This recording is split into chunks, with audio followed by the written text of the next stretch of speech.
ਕੇਂਦਰ ਦੇ ਖੇਤੀਬਾੜੀ ਕਾਨੂੰਨ ਦੇ ਖਿਲਾਫ ਕਿਸਾਨ ਪਿਛਲੇ 34 ਦਿਨਾਂ ਤੋਂ ਦਿੱਲੀ ਦੇ ਸੜਕਾਂ ਤੇ ਬੈਠੇ ਆ। 7 ਵਾਰ ਗੱਲਬਾਤ ਹੋ ਚੁੱਕੀ ਲੇਕਿਨ ਕੋਈ ਇਹਦਾ ਸਿੱਟਾ ਨਹੀਂ ਨਿਕਲਿਆ। ਔਰ ਅੱਗੇ ਇਸ ਅੰਦੋਲਨ ਦੀ ਕੀ ਰੂਪਰੇਖਾ ਹੋਏਗੀ ਕਿ ਪੰਜਾਬ ਜਿਹੜਾ ਪਿਛਲੇ 3 ਮਹੀਨਿਆਂ ਤੋਂ ਇੱਕ ਸਟੈਂਡ ਸਟਿਲ ਤੇ ਖੜਾ ਹੈ, ਉਹਦਾ ਕੀ ਹੱਲ ਹੋ ਸਕਦਾ ਇਸ ਅੰਦੋਲਨ ਦਾ। ਇਸ ਲਈ ਇਸ ਬਾਰੇ ਗੱਲਬਾਤ ਕਰਨ ਲਈ ਮੇਰੇ ਨਾਲ ਸ਼੍ਰੋਮਣੀ ਅਕਾਲੀ ਦਲ ਦੇ ਪ੍ਰਧਾਨ ਸੁਖਬੀਰ ਸਿੰਘ ਬਾਦਲ ਨੇ, ਜਿਹੜੇ ਕਿ ਲਗਾਤਾਰ ਜਦੋਂ ਦਾ ਇਹ ਕਾਨੂੰਨ ਪਾਸ ਹੋਇਆ ਉਹਦੇ ਖਿਲਾਫ ਮੁਖਰ ਹੋ ਰਹੇ ਨੇ ਔਰ ਬਾਰ-ਬਾਰ ਉਹ ਕਹਿ ਰਹੇ ਆ ਕਿ ਕਾਨੂੰਨ ਨੂੰ ਵਾਪਸ ਲੈਣਾ ਚਾਹੀਦਾ। ਬਾਦਲ ਸਾਹਿਬ, ਬਹੁਤ-ਬਹੁਤ ਸਵਾਗਤ ਹੈ ਤੁਹਾਡਾ ਜੀ ਪੰਜਾਬੀ। ਸ੍ਰੀ ਅਕਾਲ। ਅਸੀਂ ਦੇਖਿਆ ਪਿਛਲੇ 3 ਮਹੀਨੇ ਹੋ ਗਏ ਆ, ਪਹਿਲਾਂ ਕਿਸਾਨ ਜਿਹੜੇ ਆ ਉਹ ਪਿੰਡਾਂ 'ਚ ਬੈਠੇ ਸੀਗੇ, ਰੇਲਵੇ ਟਰੈਕਸ ਤੇ ਬੈਠੇ ਸੀ ਔਰ ਪਿਛਲੇ 34 ਦਿਨਾਂ 'ਚ ਅਤਰੀ ਠੰਡ ਹੈ ਔਰ ਕਿਸਾਨ ਜਿਹੜੇ ਆ ਦਿੱਲੀ ਬੈਠੇ ਨੇ।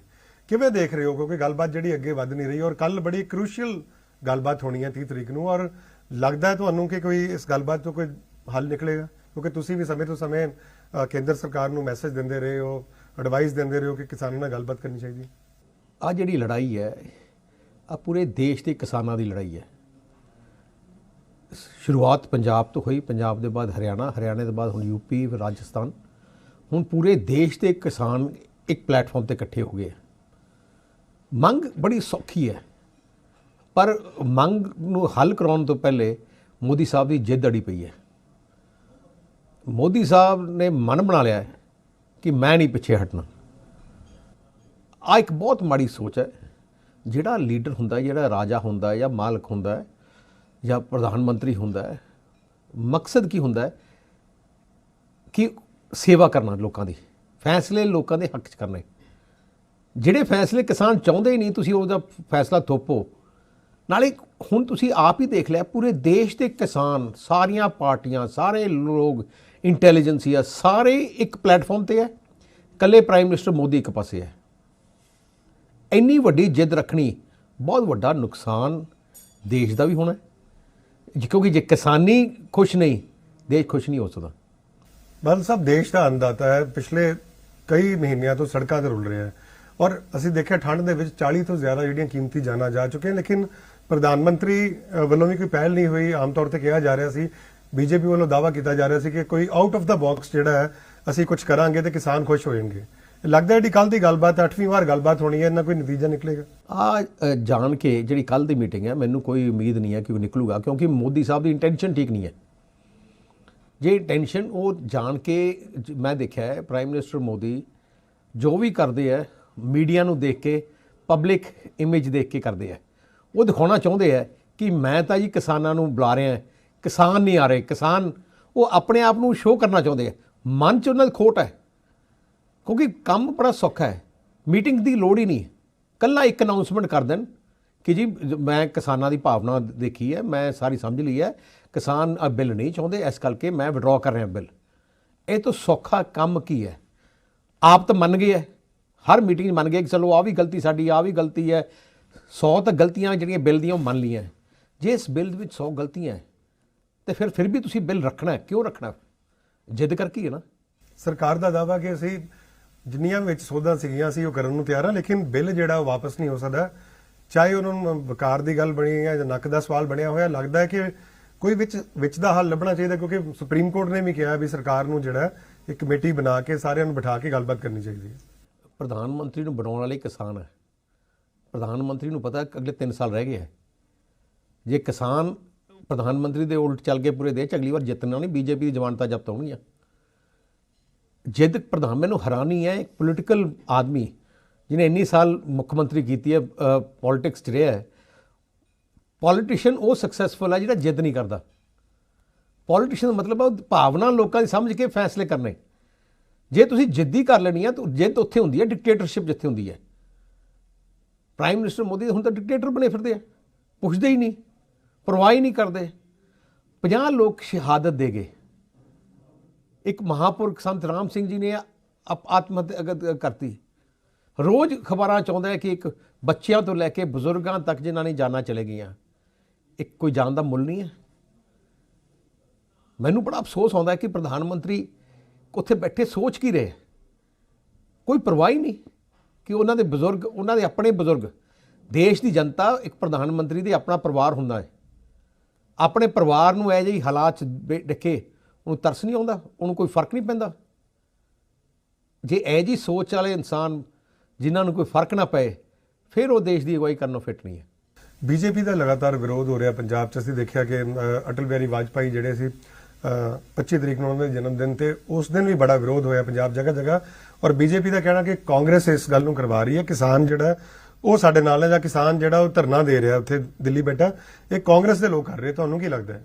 ਬੀਜੇਪੀ ਇਨਸਟੀਗੇਟ ਕਰਨ ਦੀ ਕੀ ਲੋੜ ਹੈ? ਬੀਜੇਪੀ ਨੂੰ ਜਾਣ ਕੇ ਬਿੱਲ ਸਮਝਾਉਣੇ, ਤੁਸੀਂ ਇੱਕ ਜਿਹੜਾ ਇਨਸਾਨ ਨੂੰ ਪਹਿਲੇ ਤੁਸੀਂ ਠੰਡ 'ਚ ਬਿਠਾਇਆ, ਧਰਨੇ ਤੇ ਦਵਾਇਆ, ਫਿਰ ਤੁਸੀਂ ਉਹਨਾਂ ਕੋਲੇ ਜਾ ਕੇ ਉਹਨਾਂ ਦੇ ਇਲਾਕਿਆਂ ਜਾ ਕੇ ਤੁਸੀਂ ਸ਼ੋਅ ਕਰਦੇ ਹੋ ਕਿ ਨਹੀਂ ਸਾਡੇ ਬਿੱਲ ਠੀਕ ਆ, ਤੁਹਾਡੇ ਮਾੜੇ ਆ। ਆ ਸਾਰੀ ਇਨਸਟੀਗੇਸ਼ਨ ਬੀਜੇਪੀ ਦੀ ਹੈ। ਇਨਸਟੀਗੇਸ਼ਨ ਬੀਜੇਪੀ ਨੂੰ ਕਰਨੀ ਨਹੀਂ ਚਾਹੀਦੀ। ਜੇ ਕਿਸਾਨ ਨਹੀਂ ਚਾਹੁੰਦੇ ਤੁਸੀਂ ਉਹਨਾਂ ਨੂੰ ਜਾ ਕੇ ਦੱਸਣਾ, ਜੇ ਉਹ ਨਹੀਂ ਸੁਣਨਾ ਚਾਹੁੰਦੇ ਥੋੜੀ ਗੱਲ, ਪਰ ਕੋਈ ਜ਼ੋਰ ਕਿਉਂ ਪਾਉਣੇ ਦੱਸਣ ਨੂੰ? ਆਪ ਹੀ ਇਨਸਟੀਗੇਟ ਕਰ ਰਹੇ ਹੋ। ਬੀਜੇਪੀ ਦੇ ਪ੍ਰੈਜ਼ੀਡੈਂਟ ਜਿਹੜੇ ਅਸ਼ਵਨੀ ਸ਼ਰਮਾ ਜੀ, ਉਹਨਾਂ ਨੇ ਚੰਡੀਗੜ੍ਹ 'ਚ ਪ੍ਰੈਸ ਕਾਨਫਰੰਸ ਕੀਤੀ ਤੇ ਉਹਨਾਂ ਨੇ ਕਹਿਣਾ ਵੀ ਕੱਲ ਅਸੀਂ ਐਸਐਸਪੀਜ਼ ਦੇ ਆਫਿਸ ਜਾ ਕੇ ਮੈਮੋਰੈਂਡਮ ਦੇਵਾਂਗੇ ਕਿ ਜਿਹੜਾ ਸਾਡੇ ਬੀਜੇਪੀ ਦੇ ਜਿਹੜੇ ਉਹਨਾਂ ਦੇ ਕਾਰਕੁਨ ਉਹਨਾਂ ਤੇ ਲਗਾਤਾਰ ਅਟੈਕ ਹੋ ਰਿਹਾ, ਔਰ ਉਸ ਜਿਹੜਾ ਰਵਨੀਤ ਬਿੱਟੂ ਦੀਆਂ ਲਗਾਤਾਰ ਸਟੇਟਮੈਂਟਸ ਆ ਰਹੀਆਂ ਬੀਜੇਪੀ ਦੇ ਖਿਲਾਫ, ਉਸ ਖਿਲਾਫ ਉਹਨਾਂ ਐਫਆਈਆਰ ਦੀ ਮੰਗ ਕੀਤੀ ਹੈ।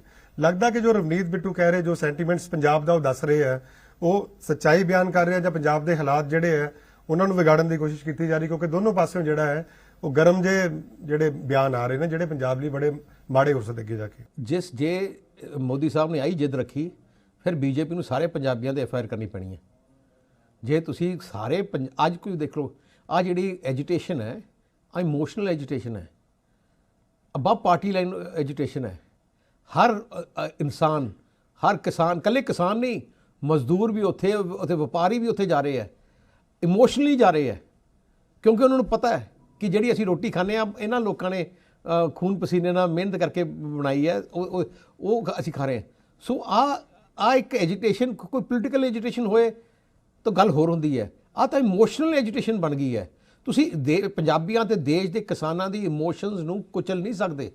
ਜੇ ਜਿੰਨੀ ਕੋਸ਼ਿਸ਼ ਕਰਨਗੇ, ਲੇਟ ਕਰਨਗੇ, ਉਨਾ ਹੀ ਨੁਕਸਾਨ ਬੀਜੇਪੀ ਨੂੰ ਹੋਊਗਾ। ਬੀਜੇਪੀ ਨੂੰ ਨਹੀਂ, ਦੇਸ਼ ਨੂੰ ਹੀ ਹੋਊਗਾ। ਅਸੀਂ ਦੇਖ ਰਹੇ ਹਾਂ ਕਿ ਜਿਹੜੇ ਬੀਜੇਪੀ ਦੇ ਲੀਡਰ ਲਗਾਤਾਰ ਇਹੋ ਜਿਹੀ ਬਿਆਨਬਾਜ਼ੀ ਕਰ ਰਹੇ। ਕਦੀ ਕਿਸਾਨਾਂ ਨੂੰ ਪਹਿਲਾਂ ਖਾਲਿਸਤਾਨੀ ਕਿਹਾ ਗਿਆ, ਉਸ ਤੋਂ ਬਾਅਦ ਅਰਬਨ ਨੈਕਸਲਾਈਟਸ ਕਿਹਾ ਗਿਆ, ਔਰ ਕਈ ਵਾਰ ਉਹ ਕੋਈ ਕਹਿੰਦਾ ਕਿ ਵਿਹਲੇ ਲੋਕ ਬੈਠੇ ਹੋਏ ਆ। ਕਿਵੇਂ ਦੇਖਦੇ ਹੋ ਇਹੋ ਜਿਹੇ ਬਿਆਨ ਜਦੋਂ ਆਉਂਦੇ ਆ? ਜਿਹੜੇ ਲੋਕ ਉੱਥੇ ਬੈਠੇ ਆ, ਤੁਸੀਂ ਗੱਲ ਕੀਤੀ ਕਿ ਨਾਨ ਪੋਲੀਟੀਕਲ ਲੋਕ ਉੱਥੇ ਪਹੁੰਚੇ ਹੋਏ ਆ, ਸਟੂਡੈਂਟਸ ਪਹੁੰਚੇ ਹੋਏ ਆ, ਐਨਆਰਆਈਜ਼ ਪਹੁੰਚੇ ਹੋਏ ਆ, ਆਮ ਲੋਕ ਜਿਹੜੇ ਆ, ਜਿਹੜੇ ਫਾਰਮਰਸ ਨਹੀਂ ਹੈ, ਉਹ ਵੀ ਉੱਥੇ ਸਪੋਰਟ ਲਈ ਪਹੁੰਚ ਰਹੇ ਆ। ਇਹੋ ਜਿਹੀ ਬਿਆਨਬਾਜ਼ੀ ਜਿਹੜੀ ਆ ਕਿੰਨਾ ਹੋਰ ਮਾੜਾ ਉੱਥੇ ਅਸਰ ਕਰਦੀ ਪਈ ਹੈ? ਜੇ ਤੁਸੀਂ ਪਿਛਲੇ 7-8 ਸਾਲ ਦਾ ਬੀਜੇਪੀ ਦੀ ਪਾਲਿਸੀ ਦੇਖੋ, ਜਿਹੜੇ ਬੀਜੇਪੀ ਦੇ ਉਲਟ ਕੋਈ ਪਾਰਟੀ ਹੋ ਜਾਂਦੀ ਹੈ, ਉਹਨੂੰ ਐਂਟੀ ਨੈਸ਼ਨਲ ਡਿਕਲੇਅਰ ਕਰ ਦਿੰਦੇ ਆ। ਜੇ ਕੋਈ ਵੀ ਆਵਾਜ਼ ਉਠਾਉਂਦਾ ਬੀਜੇਪੀ ਦੇ ਖਿਲਾਫ, ਉਹਨੂੰ ਐਂਟੀ ਨੈਸ਼ਨਲ, ਦੇਸ਼ ਦਰੋਹੀ, ਖਾਲਿਸਤਾਨੀ, ਕਿਸੇ ਹੋਰ ਪਾਕਿਸਤਾਨੀ, ਚਾਈਨਾ ਦੀ ਸਪੋਰਟ ਕਰ ਦਿੰਦੇ ਆ। ਸੋ ਆ ਸੋਚਦੇ ਕਿ ਅੱਜ ਜਦੋਂ ਐਜੂਕੇਸ਼ਨ ਸਕਸੈਸ ਹੋਣ ਲੱਗ ਗਈ, ਲੋਕੀ ਇਮੋਸ਼ਨਲੀ ਜੁੜਨ ਲੱਗ ਗਏ, ਉਹ ਕਹਿੰਦੇ ਕਿ ਇਹਨੂੰ ਬਦਨਾਮ ਕਰੋ। ਸੋ ਉਹਨਾਂ ਨੇ ਕਹਿਣ ਲੱਗ ਗਿਆ ਕਿ ਸ਼ੁਰੂ ਹੋ ਗਏ ਖਾਲਿਸਤਾਨੀ ਹੈ, ਇਹਨਾਂ ਦੂਜੇ ਹੈ। ਪਰ ਇਹਦੇ ਨਾਲ ਤੇ ਬੈਕਫਾਇਰ ਕੀਤਾ। ਦੇਸ਼ ਦੇ ਲੋਕਾਂ ਨੂੰ ਪਤਾ ਹੈ ਕਿਸਾਨ ਨਾ ਖਾਲਿਸਤਾਨੀ ਹੈ, ਉਹ ਦੇਸ਼ ਦੇ ਅੰਨਦਾਤਾ ਹੈ। ਸੋ ਉਹਨਾਂ ਦੇ ਜਿਹੜੇ ਗੇਮ ਪਲਾਨ ਤਾਂ ਹੀ ਸਕਸੈਸਫੁਲ ਨਹੀਂ ਹੋਇਆ, ਪਰ ਉਹਨਾਂ ਨੇ ਤਾਂ ਪੂਰੀ ਕੋਸ਼ਿਸ਼ ਕੀਤੀ ਸੀ ਇਸ ਐਜੀਟੇਸ਼ਨ ਨੂੰ ਬਦਨਾਮ ਕਰਨ ਦੀ। ਆ ਤਾਂ ਲੋਕਾਂ ਦੀ ਭਾਵਨਾ ਹੀ ਇੰਨੀ ਸਟਰੋਂਗ ਸੀ ਕਿ ਉਹਨਾਂ ਦੀ ਗੇਮ ਪਲਾਨ ਸਕਸੈਸ ਨਹੀਂ ਹੋਈ। ਬਾਦਲ ਸਾਹਿਬ ਨਾਲ ਤੁਹਾਡੀ ਗੱਲਬਾਤ ਹੁੰਦੀ ਹੈ? ਕਿਉਂਕਿ ਮੈਂ ਦੇਖਿਆ ਕਿ ਪੰਜਾਬੀ ਸੂਬਾ ਬਣਨ ਤੋਂ ਬਾਅਦ ਸ਼ਾਇਦ ਐਡਾ ਵੱਡਾ ਅੰਦੋਲਨ ਬਹੁਤ ਸਾਲਾਂ ਬਾਅਦ ਦਿੱਲੀ ਪਹੁੰਚਿਆ ਹੈ। ਬਹੁਤ ਵਾਰ ਹੁੰਦਾ ਸੀ ਬਾਦਲ ਸਾਹਿਬ ਅਗਵਾਈ ਕਰਦੇ ਸੀ, ਲੇਕਿਨ ਖਰਾਬ ਸਿਹਤ ਕਰਕੇ ਜਾਂ ਬਜ਼ੁਰਗ ਨੇ ਉਹ, ਕੋਈ ਗੱਲਬਾਤ ਹੁੰਦੀ, ਕੋਈ ਸਲਾਹ ਮਸ਼ਵਰਾ ਦਿੰਦੇ ਕਿ ਇਹਦਾ ਕਿਵੇਂ ਐਂਡ ਹੋ ਸਕਦਾ ਇਹਦਾ? ਕਿਉਂਕਿ ਲੋਕ ਜਿਹੜੇ ਅੱਜ ਦੀ ਠੰਡ ਦੇ ਵਿੱਚ ਰਹਿਣ ਨੂੰ ਮਜਬੂਰ ਹੈ। ਸੀ ਬਾਦਲ ਸਾਹਿਬ ਨੇ ਤਾਂ ਪ੍ਰਧਾਨ ਮੰਤਰੀ ਨੂੰ ਵੀ ਚਿੱਠੀ ਲਿਖੀ ਸੀ, ਤੇ ਬਾਦਲ ਸਾਹਿਬ ਨੇ ਹੁਣ ਦੂਜੀਆਂ ਪਾਰਟੀ ਦੇ ਲੀਡਰ ਨਾਲ ਵੀ ਮੈਨੂੰ ਬੇਨਤੀ ਕੀਤੀ ਹੈ ਕਿ ਉਹਨਾਂ ਨਾਲ ਗੱਲ ਕਰੋ ਨੈਸ਼ਨਲ ਲੈਵਲ ਤੇ। ਜਿਹੜੇ ਬਹੁਤ ਖਤਰੇ ਦੀ ਗੱਲ ਜਿਹੜੀ ਅੱਜ ਦੇਸ਼ 'ਚ ਹੋ ਰਹੀ ਹੈ ਕਿ ਜਿਹੜਾ ਫੈਡਰਲ ਪਾਵਰਸ ਹੈ, ਜੋ ਸਟੇਟਾਂ ਦੀਆਂ ਪਾਵਰਸ ਹੈ, ਉਹ ਹੌਲੀ ਹੌਲੀ ਬੀਜੇਪੀ ਖਤਮ ਕਰਨ ਲੱਗ ਗਈ ਹੈ। ਜਿਹੜੀਆਂ ਅੱਜ ਜਿਹੜਾ ਰੌਲਾ ਕਿਸਾਨੀ ਦਾ ਪੈਣਾ ਹੀ ਨਹੀਂ ਸੀ, ਜੇ ਸੈਂਟਰ ਦੀ ਸਰਕਾਰ ਜਿਹੜੇ ਸਟੇਟ ਦੇ ਕਾਨੂੰਨ ਦੇ ਤਹਿਤ ਰਹਿਣ ਦਿੰਦੀ ਨਾ, ਤੇ ਇੱਥੇ ਆ ਰੌਲਾ ਨਹੀਂ ਪੈਣਾ ਸੀ। ਆ ਜਿਹੜਾ ਐਗਰੀਕਲਚਰ ਹੈ, ਆ ਸਟੇਟ ਸਬਜੈਕਟ ਹੈ, ਪਰ ਇਹਨਾਂ ਨੇ ਕਿਉਂਕਿ ਸਟੇਟ ਦੀ ਪਾਵਰ ਲੈ ਲਈ। ਸੋ ਸਾਰੀਆਂ ਪੋਲੀਟੀਕਲ ਪਾਰਟੀਆਂ ਜਿੰਨੀਆਂ ਵੀ ਹੈ, ਉਹਨਾਂ ਨੇ ਹੁਣ ਦੇਖ ਲਿਆ ਕਿ ਜੇ ਬੀਜੇਪੀ ਰਹੂਗੀ ਤਾਂ ਹੌਲੀ ਹੌਲੀ ਉਹਨਾਂ ਨੇ ਸੈਂਟਰਲਾਈਜ਼ ਸਾਰਾ ਕੁਝ ਕਰ ਦੇਣਾ ਹੈ, ਸਟੇਟਸ ਨੂੰ ਖਤਮ ਕਰ ਦੇਣਾ ਹੈ। ਸੋ ਅੱਜ ਟਰੂ ਫੈਡਰਲ ਢਾਂਚੇ ਦੀ ਲੋੜ ਹੈ। ਸੋ ਅਸੀਂ ਦੂਜੀਆਂ ਪਾਰਟੀਆਂ ਨਾਲ ਵੀ ਕਰ ਰਹੇ ਹਾਂ, ਇਕੱਠੇ ਹੋ ਕੇ ਇੱਕ ਪਲੇਟਫਾਰਮ ਬਣਾਈਏ ਕਿ ਦੇਸ਼ ਨੂੰ ਤਾਂ ਹੀ ਬਚ ਸਕਦਾ ਹੈ, ਦੇਸ਼ ਦੀ ਤਾਕਤ ਤਾਂ ਵੱਧ ਸਕਦੀ ਹੈ, ਦੇਸ਼ ਤਰੱਕੀ ਤਾਂ ਸਕਦਾ ਜੇ ਟਰੂ ਫੈਡਰਲ ਨੇਚਰ ਹੋਏ। ਪਰ ਜੇ ਬੀਜੇਪੀ ਰਹੂਗੀ ਤੇ ਆ ਸਾਰਾ ਨੂੰ ਬਹੁਤ ਵੱਡਾ ਨੁਕਸਾਨ ਕਰਕੇ ਜਾਊਗੀ। ਤੁਹਾਡੀ ਪਾਰਟੀ ਦੇ ਸੀਨੀਅਰ ਨੇਤਾ ਨੇ ਪ੍ਰੋਫੈਸਰ ਪ੍ਰੇਮ ਸਿੰਘ ਚੰਦੂਮਾਜਰਾ, ਉਹਨਾਂ ਨੇ ਵੀ ਬਿਆਨ ਦਿੱਤਾ ਸੀ ਕਿ ਜੇ ਸਾਰੀਆਂ ਪਾਰਟੀਆਂ ਇਕੱਠੀਆਂ ਹੁੰਦੀਆਂ ਕਿ ਕਾਂਗਰਸ ਉਸ ਪਾਰਟੀ ਵਿੱਚ ਜੇ ਹਿੱਸਾ ਬਣਦੀ, ਕਿਉਂਕਿ ਇਹੋ ਜਿਹਾ ਵੀ ਕਿਹਾ ਜਾ ਰਿਹਾ ਹੈ ਕਿ ਯੂਪੀਏ ਜਿਹੜੀ 2 ਹੈ, ਜਿਹੜੀ ਯੂਪੀਏ ਨਵੀਂ ਬਣੇਗੀ, ਉਹ ਸ਼ਰਦ ਪਵਾਰ ਨੂੰ ਲੀਡ ਕਰ ਸਕਦੇ, ਇਹੋ ਜਿਹੀਆਂ ਅਟਕਲਾਂ ਚੱਲ ਰਹੀਆਂ ਨੇ। ਸੀ ਦੱਸਾਂ ਕੀ ਹੈ, ਕਾਂਗਰਸ ਦੀ ਸੋਚ ਤੇ ਬੀਜੇਪੀ ਦੀ ਸੋਚ ਮੋਰਲੈਸ ਸਿਮਿਲਰ ਹੈ। ਆ ਜਿਹੜੇ ਕਾਨੂੰਨ ਜਿਹੜੇ ਬਣਾਏ ਗਏ ਆ, ਜੇ ਤੁਸੀਂ ਕਾਂਗਰਸ ਦਾ ਮੈਨੀਫੈਸਟੋ ਪੜ੍ਹੋ, ਅੱਜ ਜਿਹੜਾ ਹੁਣੇ 2019 ਦਾ ਰਾਹੁਲ ਗਾਂਧੀ ਦਾ ਜਿਹੜਾ ਦੇਸ਼ ਦਾ ਜਨਰਲ ਇਲੈਕਸ਼ਨ ਸੀ ਪਾਰਲੀਮੈਂਟ ਦਾ, ਉਸ ਮੈਨੀਫੈਸਟੋ ਵਿੱਚ ਰਾਹੁਲ ਗਾਂਧੀ ਨੇ ਲਿਖਿਆ ਸੀ ਕਿ ਮੈਂ ਮੇਰੀ ਸਰਕਾਰ ਜੇ ਬਣੂਗਾ, ਜੇ ਮੈਂ ਪ੍ਰਧਾਨ ਮੰਤਰੀ ਬਣੂਗਾ, ਪੂਰੇ ਦੇਸ਼ ਵਿੱਚ ਸਰਕਾਰੀ ਮੰਡੀਆਂ APMC ਐਕਟ ਵਾਲੀਆਂ ਸਾਰੀ ਮੈਂ ਬੰਦ ਕਰ ਦੂੰਗਾ, ਸਾਰਾ ਕੁਝ ਪ੍ਰਾਈਵੇਟਾਈਜ਼ ਕਰ ਦੂੰਗਾ। ਉਹੀ ਸੋਚ ਕੈਪਟਨ ਅਮਰਿੰਦਰ ਸਿੰਘ ਦੀ ਹੈ। ਕੈਪਟਨ ਅਮਰਿੰਦਰ ਸਿੰਘ ਨੇ ਆਪਣੇ 2017 ਦੇ ਚੋਣ ਪੱਤਰ 'ਚ ਵੀ ਆਹੀ ਲਿਖਿਆ, ਤੇ ਜਦੋਂ ਸਰਕਾਰ ਬਣ ਗਈ 6 ਮਹੀਨੇ ਦੇ ਅੰਦਰ ਆ ਐਕਟ ਪਾਸ ਕੀਤੇ। ਅੱਜ ਪੂਰੇ ਦੇਸ਼ ਦਾ ਸੈਂਟਰ ਨੇ ਐਕਟ ਲਾਏ ਹੈ, ਪਰ ਸੈਂਟਰ ਦੇ ਐਕਟ ਬਣਾਉਣ ਤੋਂ ਪਹਿਲੇ ਕਾਂਗਰਸ ਨੇ ਐਕਟ ਬਣਾਏ ਹੈ। ਸੋ ਜਿਹੜੀ ਕਾਂਗਰਸ ਦੀ ਤੇ ਬੀਜੇਪੀ ਸੋਚ ਹੋਈ ਹੈ, ਸੋ ਕਾਂਗਰਸ ਦੇ ਬਗੈਰ, ਕਿਉਂਕਿ ਕਾਂਗਰਸ ਵੀ ਸੈਂਟਰਲਾਈਜ਼ ਪਾਵਰ ਦੀ ਸੋਚ ਰੱਖਣ ਵਾਲੀ ਪਾਰਟੀ ਹੈ ਤੇ ਬੀਜੇਪੀ ਹੁਣ ਉਹ ਹੋ ਗਈ ਹੈ। ਸੋ ਇਹਨਾਂ ਦੋਨਾਂ ਦੇ ਬਗੈਰ ਸਾਰੀਆਂ ਪਾਰਟੀਆਂ ਨੂੰ ਅਸੀਂ ਇਕੱਠਾ ਕਰਾਂਗੇ। ਬਾਦਲ ਸਾਹਿਬ, ਪੰਜਾਬ ਦਾ ਜਿਹੜਾ ਬਿਜ਼ਨਸ ਪੂਰੀ ਤਰ੍ਹਾਂ ਠੱਪ ਪਿਆ, ਕਿਉਂਕਿ ਅਸੀਂ ਦੇਖਿਆ 3-4 ਮਹੀਨੇ ਪਹਿਲਾਂ ਰੇਲਵੇ ਟਰੈਕਸ ਬੰਦ ਸੀ। ਹੁਣ ਵੀ ਪਿੰਡ ਜਿਹੜੇ ਆ ਉਹ ਕੁਝ ਜਿਹੜੇ ਮੋਬਾਈਲ ਕੰਪਨੀਆਂ ਉਹਨਾਂ ਦੇ ਟਾਵਰਸ ਨੂੰ ਜਿਹੜਾ ਉਹ ਬੰਦ ਕੀਤਾ ਜਾ ਰਿਹਾ, ਉਹਨਾਂ ਦੇ ਕਨੈਕਸ਼ਨ ਕੱਟੇ ਜਾ ਰਹੇ। ਔਰ ਮੁੱਖ ਮੰਤਰੀ ਨੇ ਅਪੀਲ ਵੀ ਕੀਤੀ ਹੈ ਕਿ ਕਿਉਂਕਿ ਬੱਚਿਆਂ ਦੀ ਪੜ੍ਹਾਈ ਦਾ ਵਕਤ ਹੈ, ਉਹਨਾਂ ਨੇ ਪੇਪਰ ਵੀ ਦੇਣੇ, ਆਨਲਾਈਨ ਕਲਾਸਾਂ ਨਹੀਂ ਲੱਗ ਰਹੀਆਂ। ਇਹਨੂੰ ਕਿਵੇਂ ਦੇਖਦੇ ਹੋ ਕਿ ਲੱਗਦਾ ਕਿ ਜਿਹੜੇ ਸ਼ਰਾਰਤੀ ਇਹੋ ਜਿਹੇ ਲੋਕ, ਉਹਨਾਂ ਨੂੰ ਇਹੋ ਜਿਹੀ ਹਰਕਤਾਂ ਨਹੀਂ ਕਰਨੀਆਂ ਚਾਹੀਦੀਆਂ? ਮੈਂ ਇਹੀ ਬੇਨਤੀ ਕਰਨਾ ਚਾਹੁੰਦਾ ਕਿ ਆਪਾਂ ਨੂੰ ਕਾਨੂੰਨ ਹੱਥ 'ਚ ਨਹੀਂ ਲੈਣਾ ਚਾਹੀਦਾ। ਅੱਜ ਜਿਹੜੀ ਸਕਸੈਸ ਹੈ, ਬਹੁਤ ਵੱਡੀ ਸਕਸੈਸ ਐਸ ਐਜੀਟੇਸ਼ਨ ਦੀ ਹੈ, ਇੱਕ ਤਾਂ ਪੀਸਫੁਲ ਹੈ ਐਂਡ ਇਹਦੇ 'ਚ ਕੋਈ ਤੁਸੀਂ ਵਾਇਲੈਂਸ ਨਹੀਂ ਹੈ। ਨੁਕਸਾਨ ਕਿਸਾਨੀ ਦਾ ਹੋਇਆ, ਕਿਸਾਨਾਂ ਨੇ ਆਪਣੀਆਂ ਜਾਨਾਂ ਲਿੱਤੀਆਂ, ਕਿਸੇ ਦਾ ਨੁਕਸਾਨ ਨਹੀਂ ਕੀਤਾ। ਕਈ ਇਹੋ ਜਿਹੇ ਅਨਸਰ ਹੁੰਦੇ ਆ ਜਿਹੜੇ ਐਜੀਟੇਸ਼ਨ ਨੂੰ ਖਰਾਬ ਕਰਨਾ ਚਾਹੁੰਦੇ ਆ, ਸੋ ਉਹਨਾਂ ਤੋਂ ਬਚਣ ਦੀ ਲੋੜ ਹੈ। ਤੇ ਬੀਜੇਪੀ ਨੂੰ ਕਿਵੇਂ ਦੇਖ ਰਹੇ ਹੋ ਤੁਸੀਂ? ਕਿਉਂਕਿ ਕੱਲ ਤੋਂ ਦੁਬਾਰਾ ਉਹ SSP ਆਫਿਸ ਜਿਹੜੇ ਉੱਥੇ ਧਰਨਾ ਦੇਣਾ ਉਹਨਾਂ ਨੇ, ਔਰ ਪੰਜਾਬ ਦੇ ਪਹਿਲਾਂ ਹੀ ਹਾਲਾਤ ਇਹੋ ਜਿਹੇ ਬਣ ਗਏ, ਲੱਗਦਾ ਕਿ ਅੱਗੇ ਜਾ ਕੇ ਹਾਲਾਤ ਹੋਰ ਵਿਗੜਨਗੇ। ਪੰਜਾਬ ਨੇ ਤੇ ਬੜਾ ਲੰਬਾ ਸੰਤਾਪ ਅੱਤਵਾਦਾਂ ਹੰਡਾਇਆ, ਔਰ ਜਿਹੋ ਜਿਹੇ ਕਾਂਗਰਸ ਵੱਲੋਂ ਬਿਆਨਬਾਜ਼ੀ ਹੋਈ ਹੈ, ਬੀਜੇਪੀ ਕਹਿ ਰਹੀ ਸੀ ਅਸੀਂ ਵੀ ਟੱਕਰ ਦੇਵਾਂਗੇ, ਤੇ ਲੱਗਦਾ ਕਿ ਪੰਜਾਬ ਨੂੰ ਇਹਦੀ ਕੀਮਤ ਦੇਣੀ ਪਏਗੀ। ਮੈਂ ਉਹੀ ਕਹਿਣਾ ਚਾਹੁੰਦਾ ਬੀਜੇਪੀ ਲੀਡਰਸ਼ਿਪ ਨੂੰ ਕਿ ਮੈਮੋਰੈਂਡਮ ਦੇਣੇ ਤਾਂ ਤੁਸੀਂ ਸਾਰੇ ਡਿਸਟ੍ਰਿਕਟ ਤੋਂ ਇਕੱਠੇ ਹੋ ਕੇ ਦਿੱਲੀ ਦੇ ਆਪਣੇ ਬੀਜੇਪੀ ਦੇ ਪ੍ਰਧਾਨ ਕੋਲੇ ਜਾਣ ਜਾਂ ਦੇਸ਼ ਦੇ ਪ੍ਰਧਾਨ ਮੰਤਰੀ ਕੋਲੇ ਜਾਣ, ਦੱਸੋ ਕਿ ਪੰਜਾਬ ਦੇ ਕਿਸਾਨ ਕੀ ਚਾਹੁੰਦੇ ਆ। ਇੱਕ ਬਹੁਤ ਵੱਡਾ ਕਦਮ ਹੋਊਗਾ ਜੇ ਬੀਜੇਪੀ ਦੇ ਸਾਰੇ ਡਿਸਟ੍ਰਿਕਟ ਪ੍ਰਧਾਨ ਉੱਥੇ ਜਾ ਕੇ ਮੈਮੋਰੈਂਡਮ ਆਪਣੇ ਦੇਸ਼ ਦੇ ਪ੍ਰਧਾਨ ਮੰਤਰੀ ਨੂੰ ਦੇਣ ਕਿ ਇਹ ਪੰਜਾਬ ਨੂੰ ਬਚਾਓ, ਦੇਸ਼ ਦੀ ਕਿਸਾਨੀ ਨੂੰ ਬਚਾਓ। ਕੱਲੀ ਆਪਣੀ ਲੀਡਰਸ਼ਿਪ ਐ ਨਹੀਂ ਚਮਕਦੀ, ਲੀਡਰਸ਼ਿਪ ਦਾ ਤੁਹਾਨੂੰ ਪਤਾ ਲੱਗ ਜੂਗਾ ਜੈ ਜੀ ਹਾਲਾਤ ਬਣ ਰਹੀ ਹੈ। ਮੈਨੂੰ ਲੱਗਦਾ ਕੰਪਲੀਟ ਬਾਈਕਾਟ ਹੋ ਜਾਣਾ ਬੀਜੇਪੀ ਦਾ। ਤੇ ਗੁੱਸਾ ਕਿਉਂ ਲੋਕਾਂ 'ਚ ਲੱਗ ਰਿਹਾ? ਕਿਉਂਕਿ ਜਿਹੜੇ ਬੀਜੇਪੀ ਪ੍ਰੈਜ਼ੀਡੈਂਟ ਉਹ ਕਹਿੰਦੇ ਜੀ ਕਿਸਾਨ ਜਿਹੜੇ ਆ ਉਹ ਆਪਣਾ ਐਜੀਟੇਸ਼ਨ ਕਰ ਰਹੇ, ਬਹੁਤ ਵਧੀਆ ਕਰ ਰਹੇ ਆ। ਇਹ ਤੇ ਜਿਹੜੇ ਦੂਜੇ ਲੋਕ ਨੇ ਉਹ ਭੜਕਾ ਰਹੇ, ਪੋਲੀਟੀਕਲ ਪਾਰਟੀਆਂ ਜਿਹੜੀ ਉਹ ਲਾਹਾ ਲੈ ਰਹੀਆਂ ਇਸ ਐਜੀਟੇਸ਼ਨ। ਭੜਕਾਉਣ ਵਾਲੇ ਬੀਜੇਪੀ ਆਪ ਹੈ। ਤੁਸੀਂ ਇਹਨਾਂ ਦੇ ਬਿਆਨ ਸੁਣਿਆ ਹੋਣਾ, ਚੁੱਗ ਸਾਹਿਬ ਦਾ ਥੋੜ੍ਹਾ ਜਿਹਾ ਬਿਆਨ ਸੁਣਾ ਹੈ ਕਿ ਜੇ ਤੁਸੀਂ ਸਾਡੇ ਘਰੇ ਆਉਂਗੇ, ਪੈਰਾਂ ਤੇ ਤੁਰ ਕੇ ਆਉਂਗੇ, ਸਟ੍ਰੈਚਰਾਂ ਤੇ ਮੈਂ ਭੇਜੂੰਗਾ। ਆਹ ਕੋਈ ਬਿਆਨ ਦੇਣ ਦੇ ਲੋੜ ਸੀ ਅਜੇ ਬਿਆਨ ਦੀ? ਇਨਸਟੀਗੇਟ ਤੁਸੀਂ ਕਰੀ ਜਾਂਦੇ ਹੋ, ਜਾਣ ਕੇ ਉਹਨਾਂ ਨੂੰ ਛੇੜ ਰਹੇ ਹੋ, ਤੇ ਫਿਰ ਤੁਸੀਂ ਜਿਹੜੇ ਪੀਸਫੁਲ ਕਿਸਾਨਾਂ ਨੂੰ ਤੁਸੀਂ ਆਪਣੇ ਅੰਦੋਲਨ ਕਰਨ ਦਿਓ, ਤੁਸੀਂ ਕਿਉਂ ਇਨਸਟੀਗੇਟ ਕਰ ਰਹੇ ਹੋ? ਇਨਸਟੀਗੇਸ਼ਨ ਕਰਨ ਦੇ ਕਾਰਨ ਹੀ ਅੱਜ ਇਹਨਾਂ ਦਾ ਨੁਕਸਾਨ ਹੋਇਆ। ਕੱਲ ਤੁਸੀਂ ਫਤਿਹਗੜ੍ਹ ਸਾਹਿਬ ਗਏ ਸੀ, ਉੱਥੇ ਵੀ ਕੁਝ ਲੋਕ ਜਿਹੜੇ ਸੀ ਪਹੁੰਚੇ ਹੋਏ ਸੀ, ਤੁਹਾਡਾ ਵਿਰੋਧ ਕਰ ਰਹੇ ਸੀ। ਕੀ ਕਹਾਣੀ ਕੀ ਸੀ ਉਹਦੇ ਪਿੱਛੇ? ਕਿਉਂਕਿ ਉੱਥੇ ਤੁਹਾਡੇ ਜਿਹੜੇ ਡਿਸਟ੍ਰਿਕਟ ਪ੍ਰੈਜ਼ੀਡੈਂਟ ਉਹਨਾਂ ਨਾਲ ਵੀ ਹੱਥੋਂ ਪਾਈ ਹੋਏ ਸੀ ਲੋਕ। ਕੀ ਉੱਥੇ ਪਤਾ ਚੱਲਿਆ ਕੌਣ ਲੋਕ ਸੀ, ਉਹ ਕਿਉਂ ਮੁਖਾਲਫਤ ਕਰ ਰਹੇ ਸੀ? ਐਕਚੁਅਲੀ ਜਦੋਂ ਮੈਂ ਸੀ ਉਦੋਂ ਤਾਂ ਮੇਰੇ ਕੋਲੇ ਜਦੋਂ ਮੈਂ ਗਿਆ ਮੱਥਾ ਟੇਕਿਆ, ਮੱਥਾ ਟੇਕਣ ਦੇ ਬਾਅਦ ਜਦੋਂ ਮੈਂ ਬਾਹਰ ਆਇਆ ਤੇ ਪ੍ਰੈਸ ਵਾਲੇ ਇੰਟਰਵਿਊ ਲੈਣਾ ਚਾਹੁੰਦੇ ਸੀ। ਮੈਂ ਕਿਹਾ ਗੁਰੂ ਘਰ 'ਚ ਨਹੀਂ, ਆਪਾਂ ਗੁਰੂ ਘਰ ਦੇ ਬਾਹਰ ਉੱਥੇ ਜੇ ਜਗ੍ਹਾ ਹੈਗੇ ਉੱਥੇ ਜਾ ਕੇ ਆਪਾਂ ਪ੍ਰੈਸ ਕਾਨਫਰੰਸ ਕਰਦੇ ਹਾਂ। ਸੋ ਉਹਦੇ ਬਾਅਦ ਮੈਂ ਪ੍ਰੈਸ ਕਾਨਫਰੰਸ ਕੀਤੀ। ਪ੍ਰੈਸ ਕਾਨਫਰੰਸ ਦੇ ਬਾਅਦ ਖਤਮ ਹੋ ਕੇ ਮੈਂ ਆਪਣੀ ਗੱਡੀ ਕੋਲ ਗਿਆ, ਆਪਣੇ ਉਹਦੇ ਜਿਹੜੇ ਲੋਕ ਆਏ ਸੀ ਫੋਟੋਆਂ ਲੈਣ ਦੇ, ਫੋਟੋ ਲਿੱਤੀਆਂ ਤੇ ਮੈਂ ਗੱਡੀ 'ਚ ਬਹਿ ਕੇ ਚਲੇ ਗਿਆ। ਮੈਨੂੰ ਤਾਂ ਇਹਦੇ ਬਾਰੇ ਪਤਾ ਹੀ ਲੱਗਿਆ ਜਦੋਂ ਪ੍ਰੋਟੈਸਟ ਹੋਇਆ। ਜਦੋਂ ਮੈਂ ਚਲਾ ਗਿਆ ਉਹਦੇ ਬਾਅਦ 'ਚ ਮੈਨੂੰ ਘੰਟੇ ਬਾਅਦ ਦੱਸਿਆ ਗਿਆ ਕਿ ਉੱਥੇ ਕੋਈ ਝਗੜਾ ਹੋਇਆ ਮੇਰੇ ਜਾਣ ਤੋਂ ਬਾਅਦ ਜਿਹੜਾ ਹੈਗਾ। ਪਰ ਮੈਂ ਪਤਾ ਕੀਤਾ ਕਿ ਕੌਣ ਸੀ ਬੰਦੇ, ਸਾਰੀ ਡਿਟੇਲ ਆ ਗਈ ਹੈ। ਆ ਸਾਰੀ ਕਾਂਗਰਸ ਦੀ ਉੱਥੋਂ ਦੀ ਲੀਡਰਸ਼ਿਪ ਨੇ ਕਰਾਇਆ ਸੀ। ਕਾਂਗਰਸ ਦੇ ਵਰਕਰ ਸੀ, ਉਹਨਾਂ ਦੀ ਸਾਰੀਆਂ ਫੋਟੋਗ੍ਰਾਫਸ ਆ ਗਈਆਂ। ਕਾਂਗਰਸ ਦੇ ਇਹਨਾਂ ਨੂੰ ਕਾਂਗਰਸ ਦੀ ਮੀਟਿੰਗਾਂ ਦੀ ਫੋਟੋਗ੍ਰਾਫਸ ਆ ਗਈਆਂ। ਉਹਨਾਂ ਕਾਂਗਰਸ ਦੇ ਅਹੁਦੇਦਾਰ ਸੀ। ਸੋ ਮੈਨੂੰ ਬੜਾ ਅਫਸੋਸ ਹੈ ਕਿ ਕਾਂਗਰਸ ਦੀ ਸਰਕਾਰ ਹੈ ਹੁਣ ਡਰ ਰਹੀ ਹੈ ਸ਼੍ਰੋਮਣੀ ਅਕਾਲੀ ਦਲ ਤੋਂ। ਹੁਣ ਜਾਣ ਕੇ ਹੈ ਜੀ ਛੋਟੀ ਛੋਟੀ ਗੱਲਾਂ ਤੇ ਆ ਗਈ। ਗੁਰੂ ਘਰ ਜਾਣਾ ਸਾਰਿਆਂ ਦਾ ਹੱਕ ਹੈ। ਤੁਸੀਂ ਉੱਥੇ ਜਾ ਕੇ ਉਹਨਾਂ ਦਿਹਾੜਿਆਂ 'ਚ ਜਦੋਂ ਸ਼ਹੀਦੀ ਜੋੜ ਮੇਲੇ ਚੱਲ ਰਹੇ ਹੈ, ਉਸ ਦਿਹਾੜੇ 'ਚ ਤੁਸੀਂ ਉੱਥੇ ਗੁਰੂ ਘਰ ਦੇ ਵਿੱਚ ਤੁਸੀਂ ਇਹ ਜੀ ਗੱਲਾਂ ਕਰੋ, ਇਹ ਤੋਂ ਮਾੜੀ ਗੱਲ ਕੀ ਹੋ ਸਕਦੀ, ਮਾੜੀ ਸੋਚ ਕੀ ਹੋ ਸਕਦੀ ਹੈ। ਮੈਂ ਕੈਪਟਨ ਅਮਰਿੰਦਰ ਸਿੰਘ ਤੇ ਉਹਨਾਂ ਦੇ ਕਾਂਗਰਸ ਪ੍ਰਧਾਨ ਨੂੰ ਕਹਿਣਾ ਚਾਹਣਾ, ਇਹ ਜਿਹੀਆਂ ਛੋਟੀਆਂ ਗੱਲਾਂ ਤੋਂ ਬਾਜ਼ ਆਓ, ਕਿਉਂਕਿ ਅਕਾਲੀ ਦਲ ਪਾਰਟੀ ਦੇ ਬਹੁਤ ਤਕੜੇ ਵਰਕਰ ਹੈ। ਅਸੀਂ ਵਾਇਲੈਂਸ ਦੇ ਅਗੇਂਸਟ ਹੈ। ਜੇ ਮੈਦਾਨੇ ਜੰਗ ਆਉਣਾ ਹੈ ਤੇ ਇਲੈਕਸ਼ਨ 'ਚ ਆਓ। ਐਵੇਂ ਹੀ ਆਪਣੇ ਵਰਕਰਾਂ ਨੂੰ ਕਹਿ ਕੇ 2 ਬੰਦਿਆਂ ਨੂੰ ਭੇਜ ਦਿਓਗੇ, ਪਿੱਛੇ ਕਾਲੇ ਝੰਡੇ ਦਿਖਾਉਣਗੇ, ਉਹਨਾਂ ਨਾਲ ਕੋਈ ਥੋੜੀ ਟੌਰ ਨਹੀਂ ਬਣਦੀ। ਮੈਦਾਨੇ ਜੰਗ 'ਚ ਪਤਾ ਲੱਗੂਗਾ ਜਦੋਂ ਪਤਾ ਪੰਜਾਬ ਦੀ ਜਨਤਾ ਨੇ ਇਹਨੂੰ ਨਕਾਰ ਕੇ ਬਾਹਰ ਛੱਟਿਆ। ਪੰਜਾਬ ਦੀ ਜਨਤਾ ਇੰਨੀ ਦੁਖੀ ਹੈ ਕਾਂਗਰਸ ਤੋਂ। ਕੈਪਟਨ ਅਮਰਿੰਦਰ ਸਿੰਘ ਮੈਨੂੰ ਲੱਗਦਾ ਸਭ ਤੋਂ ਨਿਕੰਮਾ ਮੁੱਖ ਮੰਤਰੀ ਸਾਬਤ ਹੋਇਆ ਜਦੋਂ ਦੇ ਆਪਣਾ ਪੰਜਾਬ ਬਣਿਆ। ਪਹਿਲਾ ਮੁੱਖ ਮੰਤਰੀ ਹੈ ਜਿਹੜਾ ਪੰਜਾਬ 'ਚ ਹੀ ਨਹੀਂ ਗਿਆ। ਅੱਜ ਪੰਜਾਬ 'ਚ ਸਾਰੇ ਨਸ਼ੇ ਕਾਂਗਰਸ ਦੇ ਐਮਐਲਏ ਵੇਚੀ ਜਾਂਦੇ, ਰੇਤਾ ਮਾਈਨਿੰਗ ਕਾਂਗਰਸ ਦੇ ਐਮਐਲਏ ਕਰੀ ਜਾਂਦੇ, ਡਰੱਗਸ ਨੂੰ ਮਾਫੀਆ ਨੂੰ ਸਪੋਰਟ ਕਾਂਗਰਸ ਤੇ ਕਰੀ ਜਾਂਦੇ ਆ।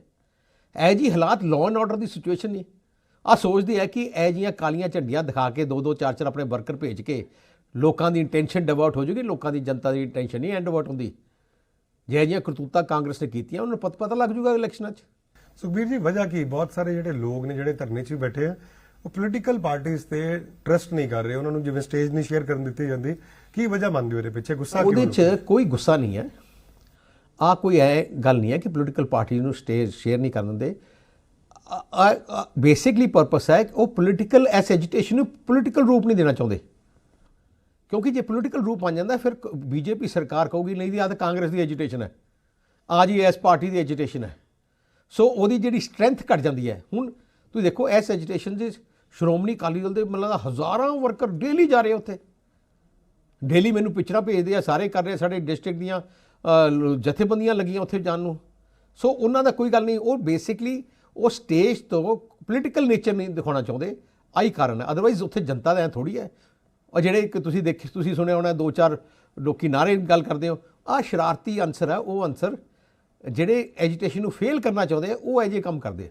ਔਰ ਕਿਸਾਨਾਂ ਨੇ ਵੀ ਕਿਹਾ ਕਿ ਜੇ ਮੰਗਾਂ ਨਾ ਮੰਨੀਆਂ ਗਈਆਂ ਤੇ ਅਸੀਂ 26 ਜਨਵਰੀ ਨੂੰ ਅਸੀਂ ਪੈਰਲਲ ਮਾਰਚ ਕਰਾਂਗੇ। ਅਸੀਂ ਉੱਥੇ ਜਿਹੜੀ ਰਿਪਬਲਿਕ ਡੇ ਪਰੇਡ ਆ ਉਹ ਟਰੈਕਟਰਾਂ ਤੇ ਹੋਏਗੀ।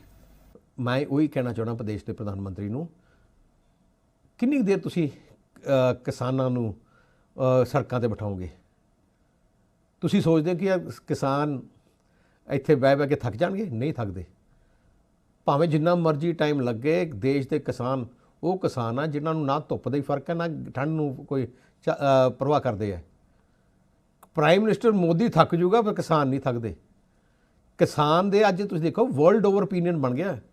ਕਈ ਵਿਦੇਸ਼ਾਂ ਦੇ ਪ੍ਰਧਾਨ ਮੰਤਰੀਆਂ ਨੇ ਮੋਦੀ ਸਾਹਿਬ ਨੂੰ ਲਿਖਿਆ ਹੈ। ਕਈ ਪਾਰਲੀਮੈਂਟਾਂ ਨੇ ਮੈਂਬਰਾਂ ਨੇ ਉੱਥੇ ਆਪਣੇ ਹਾਊਸਾਂ 'ਚ ਰੈਜ਼ੋਲੂਸ਼ਨ ਪਾਸ ਕਰਾਈ ਹੈ। ਕਿਉਂ ਹੋ ਰਿਹਾ? ਕਿਉਂਕਿ ਸਾਰਿਆਂ ਨੂੰ ਪਤਾ ਕਿ ਮੋਦੀ ਸਾਹਿਬ ਧੱਕਾ ਕਰ ਰਿਹਾ। ਦੇਸ਼ ਦਾ ਪ੍ਰਧਾਨ ਮੰਤਰੀ ਧੱਕਾ ਕਰ ਰਿਹਾ ਕਿਸਾਨਾਂ ਨਾਲ। ਮੋਦੀ ਸਾਹਿਬ ਜਿੱਤ ਛੱਡ ਦਿਓ, ਨਹੀਂ ਤਾਂ ਕਿਸਾਨਾਂ ਨੇ ਤੁਹਾਨੂੰ ਬਖਸ਼ਣਾ ਨਹੀਂ। ਤੁਹਾਨੂੰ ਅਗਲੀ ਵਾਰ ਪ੍ਰਧਾਨ ਮੰਤਰੀ ਦੇ ਨੇੜੇ ਤੇੜੇ ਵੀ ਨਹੀਂ ਪਹੁੰਚੋਗੇ ਤੁਸੀਂ। ਅੱਛਾ, ਇੱਕ ਬਾਰ-ਬਾਰ ਸਵਾਲ ਉੱਠ ਰਹੇ ਆ ਕਿ ਜਿਹੜੇ ਉੱਥੇ ਲੋਕ ਉਹਨਾਂ ਦੀ ਫੰਡਿੰਗ ਕੀਤੀ ਜਾ ਰਹੀ ਹੈ, ਫੋਰਨ ਤੋਂ ਫੰਡਿੰਗ ਆ ਰਹੀ ਹੈ, ਔਰ ਖਾਲਸਾ ਏਡ ਜਿਹਨੇ ਕਿ ਪੂਰੀ ਦੁਨੀਆ ਵਿੱਚ ਇੱਕ ਤਰ੍ਹਾਂ ਚੈਰਿਟੀ ਦੇ ਕੰਮ ਕੀਤੇ, ਚਾਹੇ ਇੰਡੀਆ ਦੀ ਗੱਲ ਕਰੋ ਜਾਂ ਸੀਰੀਆ ਦੀ ਗੱਲ ਕਰੋ, ਕਿਤੇ ਵੀ ਪ੍ਰੋਬਲਮ ਆਂਦੀ ਖਾਲਸਾ ਏਡ ਉੱਥੇ ਜਾਂਦਾ ਸੀ। ਹੁਣ ਇਹਨਾਂ ਦਾ ਕਹਿਣਾ ਕਿ ਉਹ ਵੀ ਅੱਤਵਾਦ ਦੇ ਨਾਲ ਜੁੜੇ ਹੋਏ ਆ, ਉਹਨਾਂ ਨੂੰ ਫੰਡਿੰਗ ਹੋ ਰਹੀ ਹੈ। ਇਹਨੂੰ ਕਿਵੇਂ ਦੇਖਦੇ ਹੋ ਤੁਸੀਂ? ਜਦੋਂ ਕਰੋਨਾ ਸੀ, ਜਦੋਂ DGPC SGPC ਸਾਰੀ ਸੰਸਥਾ ਸਿੱਖ ਸੰਸਥਾ ਉਦੋਂ ਲੰਗਰ ਦੀ ਸੇਵਾ ਕਰ ਰਹੀ ਸੀ, ਉਦੋਂ ਫੰਡ ਆ ਰਹੇ ਸੀ, ਬਾਹਰ ਵੀ ਭੇਜ ਰਹੇ ਸੀ, ਲੋਕੀ ਭੇਜ ਰਹੇ ਸੀ ਕਿ ਲੰਗਰ ਦੀ ਸੇਵਾ ਵਾਸਤੇ। ਉਦੋਂ ਤਾਂ ਤੁਸੀਂ ਬੋਲੇ ਨਹੀਂ। ਜੇ ਕਿਸਾਨਾਂ ਨੂੰ ਕੋਈ ਪੈਸਾ ਆ ਜੇ ਉੱਥੇ ਲੰਗਰ ਪਾਣੀ ਦੀ ਸੇਵਾ ਵਾਸਤੇ, ਕੋਈ ਆਪਣੇ ਕੰਬਲ ਲੈ ਲੈਣ, ਉਹਨਾਂ ਨੂੰ ਕੋਈ ਟੈਂਟ ਲਵਾ ਦੇ, ਕੀ ਕੋਈ ਗੁਨਾਹ ਹੈ? ਐਵੇਂ ਕਹਿਣਾ ਕਿ ਉੱਥੇ ਫੰਡਿੰਗ ਹੋ ਰਹੀ ਹੈ, ਕਰਨੀ ਕੀ ਫੰਡਿੰਗ ਹੋ ਜੂਗੀ? ਲੋਕੀ ਆਪਣੀ ਇਮੋਸ਼ਨਸ ਨਾਲ ਭੇਜ ਰਹੇ ਪੈਸਾ। ਆ ਕੋਈ ਡਰੱਗ ਮਨੀ ਨਹੀਂ ਹੈ, ਆ ਕੋਈ ਐਕਸਟੋਰਸ਼ਨ ਮਨੀ ਨਹੀਂ ਹੈ, ਆ ਕੋਈ ਜਿਹੜੇ ਟੈਕਸ ਦੀ ਚੋਰੀ ਮਨੀ ਨਹੀਂ ਹੈ। ਕੋਈ ਬੰਦਾ $100 ਭੇਜ ਰਿਹਾ, ਕੋਈ ਬੰਦਾ $500 ਭੇਜ ਰਿਹਾ, ਇੱਕ ਆਪਣੀ ਇਮੋਸ਼ਨ ਨਾਲ ਭੇਜ ਰਿਹਾ। ਜਿਹੜੇ ਲੋਕੀ ਬਾਹਰ ਬੈਠੇ ਉਹਨਾਂ ਨੇ ਦੇਖਿਆ ਕਿ ਮੇਰੇ ਪਿਤਾ ਅੱਜ ਉੱਥੇ ਬੈਠਾ ਹੈ, ਉੱਥੇ ਬੈਠੇ ਆਪਣੇ ਮੇਰੇ ਬਜ਼ੁਰਗ ਬੈਠੇ ਆ ਉੱਥੇ ਸ਼ੰਭੂ ਬਾਰਡਰ ਤੇ, ਚਲੋ ਮੈਂ ਆਪਣੇ ਬਜ਼ੁਰਗਾਂ ਵਾਸਤੇ ਥੋੜਾ ਪੈਸਾ ਭੇਜ ਰਿਹਾ। ਕੀ ਫੋਰਨ ਫੰਡਿੰਗ ਹੈ ਦੀ? ਐਵੇਂ ਬਦਨਾਮ ਕਰਦੇ। ਬੇਸਿਕਲੀ ਹੁਣ ਪਾਲਿਸੀ ਬਣ ਗਈ ਕਿ ਅਸੀਂ ਬਦਨਾਮ ਕਰੀਏ। ਪਹਿਲੇ ਅੱਤਵਾਦੀ ਕਹਿ ਰਹੇ ਸੀ, ਹੁਣ ਫੋਰਨ ਫੰਡਿੰਗ, ਪਤਾ ਨਹੀਂ ਅੱਗੇ ਕੀ ਹੋਰ ਬਣਾਉਣਗੇ। ਉਹ ਇਹ ਵੀ ਕਹਿੰਦੇ ਕਿ ਕਿਸਾਨ ਪਿਜ਼ਾ ਖਾ ਰਹੇ ਨੇ, ਜੀਨ ਪਾ ਰਹੇ, ਮਹਿੰਗੀ ਕਾਰ ਤੇ ਆ ਰਹੇ। ਮੋਦੀ ਸਾਹਿਬ ਨਹੀਂ ਕਰ ਰਹੇ। ਜਿਹੜੇ ਉੱਥੇ ਟਰੈਕਟਰਾਂ ਤੇ ਬੈਠੇ ਹੈ ਉਹ ਕੁਛ ਮਰਜ਼ੀ ਖਾ ਲੈਣ, ਕਿਸਾਨ ਹੈ। ਕੋਈ ਪੀਜ਼ਾ ਵੀ ਜਿਹੜਾ ਬਣਾਇਆ ਹੈ ਕੋਈ ਕਿਸਾਨਾਂ ਨੇ ਆਪਣੀ ਖੂਨ ਪਸੀਨੇ ਨਾਲ ਬਣਾਇਆ ਹੈ। ਅੱਛਾ, ਇੱਕ ਆਖਰੀ ਸਵਾਲ, ਬੜੀ ਕ੍ਰੂਸ਼ੀਅਲ ਮੀਟਿੰਗ ਹੈ, 29ਵੀਂ ਮੀਟਿੰਗ ਹੈ। ਕਿਸਾਨਾਂ ਨੂੰ ਕੁਝ ਐਡਵਾਈਸ ਜਾਂ ਕਿਸਾਨਾਂ ਨੂੰ ਕੀ ਕਰਨਾ ਚਾਹੀਦਾ ਔਰ ਸਰਕਾਰ ਨੂੰ ਵੀ ਜਿਹੜਾ ਰੇੜਕਾ ਪਿਆ ਇਹਨੂੰ ਕਿਵੇਂ ਖਤਮ ਕਰਨਾ ਚਾਹੀਦਾ? ਮੈਂ ਤਾਂ ਕਿਸਾਨ ਜਥੇਬੰਦੀ ਨੂੰ ਆਹੀ ਅਪੀਲ ਕਰਨਾ, ਜਿਹੜੀ ਜਨਤਾ ਦੀ ਭਾਵਨਾ ਹੈ, ਉਹ ਜਿਸ ਉਮੀਦ ਨਾਲ ਜਨਤਾ ਆਈ ਹੈ, ਉਹ ਉਮੀਦ ਨੂੰ ਆਪਾਂ ਪੂਰਾ ਉਹਨੇ ਭਾਵਨਾ ਦੀ ਲੜਾਈ ਲੜੀਏ। ਤੇ ਮੈਨੂੰ ਪੂਰੀ ਆਸ ਹੈ ਕਿ ਜਿਸ ਤਰੀਕੇ ਨਾਲ ਕਿਸਾਨ ਜਥੇਬੰਦੀ ਚੱਲ ਰਹੀ ਹੈ, ਬੜੇ ਵਧੀਆ ਤਰੀਕੇ ਨਾਲ ਉਹਨਾਂ ਨੇ ਸਾਰਾ ਸੰਘਰਸ਼ ਚਲਾ ਰਹੇ ਹੈ। ਤੇ ਜੋ ਵੀ ਪੂਰੇ ਪੰਜਾਬ, ਪੂਰਾ ਦੇਸ਼ ਉਹਨਾਂ ਦੇ ਨਾਲ ਹੈ। ਕਾਂਗਰਸ ਜਿਹੜੇ ਸੈਂਟਰ ਦੀ ਬੀਜੇਪੀ ਸਰਕਾਰ ਦੀ ਚਾਲਾਂ ਤੋਂ ਬਚਣਾ ਚਾਹੀਦਾ ਹੈ, ਕਿਉਂਕਿ ਬੜੇ ਛਾਤਰ ਹੈ ਸੈਂਟਰ ਸਰਕਾਰ, ਬੜਾ ਕੁਛ ਕਰਨਗੀਆਂ, ਪਾਣ ਦੀ ਜਥੇਬੰਦੀਆਂ ਨੂੰ ਪਾਣ ਦੀ ਵੀ ਕੋਸ਼ਿਸ਼ ਕਰਨਗੀਆਂ, ਬਦਨਾਮ ਕਰਨ ਦੀ ਵੀ ਕੋਸ਼ਿਸ਼ ਕਰਨਗੀਆਂ, ਹੋਰ ਬੜੇ ਢੰਗ ਵਰਤਣਗੀਆਂ। ਆਪਾਂ ਸਾਰਿਆਂ ਤੋਂ ਬਚਣਾ ਹੈ, ਮੇਰੀ ਤਾਂ ਇਹੀ ਐਡਵਾਈਸ ਹੈ। ਕੋਈ ਨਤੀਜਾ ਲੱਗਦਾ ਕਿ ਨਿਕਲ ਆਏਗਾ ਗੱਲਬਾਤ? ਨਤੀਜਾ ਪ੍ਰਾਈਮ ਮਿਨਿਸਟਰ ਮੋਦੀ ਦੇ ਹੱਥ 'ਚ ਹੈ। ਜੇ ਕੱਢਣਾ ਚਾਹੁੰਦੇ 1 ਸੈਕਿੰਡ ਦਾ ਕੰਮ ਹੈ, ਆ ਕਾਨੂੰਨ ਵਿਡਰਾਅ ਕਰਨਾ। ਜੇ ਉਹਨਾਂ ਨੇ ਕਹਿ ਹੀ ਦਿੱਤਾ ਕਿ ਸਾਰੀਆਂ ਪ੍ਰੋਵੀਜ਼ਨਸ ਅਸੀਂ ਬਦਲਣ ਨੂੰ ਤਿਆਰ ਆ ਸਾਰੀਆਂ, ਮਤਲਬ ਕਿ ਉਹਨਾਂ ਨੇ ਕਮੀਆਂ ਲੱਭੀਆਂ ਉਹਨਾਂ ਨੇ, ਤਾਂ ਫਿਰ ਐਕਟ ਕਿਉਂ ਨਹੀਂ ਵਿਡਰਾਅ ਕਰਦੇ? Thank you. ਸੋ ਇਸ ਸਨ ਸੁਖਬੀਰ ਸਿੰਘ ਬਾਦਲ, ਉਹਨਾਂ ਦਾ ਕਹਿਣਾ ਹੈ ਕਿ ਪ੍ਰਧਾਨ ਮੰਤਰੀ ਚਾਹਣ ਤੇ ਇੱਕ ਦਿਨ ਦੇ ਵਿੱਚ ਇਸ ਜਿਹੜੀ ਪ੍ਰੋਬਲਮ ਦਾ ਸੋਲੂਸ਼ਨ ਲੱਭ ਸਕਦੇ ਆ, ਲੇਕਿਨ ਪ੍ਰਧਾਨ ਮੰਤਰੀ ਦੀ ਨੀਅਤ ਜਿਹੜੀ ਹੈ ਕਿਤੇ ਨਾ ਕਿਤੇ ਉਹ ਸਾਫ਼ ਨਹੀਂ ਲੱਗ ਰਹੀ। ਔਰ ਉਹਨਾਂ ਨੇ ਇਹ ਵੀ ਕਿਹਾ, ਕਿਸਾਨ ਲੀਡਰਸ਼ਿਪ ਨੂੰ ਇਹ ਕਿਹਾ ਕਿ ਜੋ ਅੰਦੋਲਨ ਹੈ ਬਹੁਤ ਵਧੀਆ ਚੱਲ ਰਿਹਾ ਔਰ ਇਹਨੂੰ ਸਮਝਦਾਰੀ ਨਾਲ ਐਂ ਚੱਲੇ ਜਾਵੇ। ਔਰ ਖਾਸ ਤੌਰ ਤੇ ਜਿਹੜਾ ਬਦਨਾਮੀ ਕੀਤੀ ਜਾ ਰਹੀ ਹੈ, ਜਿਹੜੀ ਬਾਹਰੋਂ ਫੰਡਿੰਗ ਦੀ ਗੱਲ ਕੀਤੀ ਜਾ ਰਹੀ ਹੈ, ਔਰ ਜਿਹੜਾ ਅੰਨਦਾਤਾ ਪੂਰੀ ਦੁਨੀਆ 'ਚ ਲੰਗਰ ਲਾਲ ਲਈ ਮਸ਼ਹੂਰ ਸੀਗਾ, ਜੋ ਤੇ ਸਵਾਲ ਜਿਹੜੇ ਉਠਾਏ ਜਾ ਰਹੇ ਉਸ ਬਾਰੇ ਵੀ ਉਹਨਾਂ ਨੇ ਚਿੰਤਾ ਜ਼ਾਹਿਰ ਕੀਤੀ ਹੈ।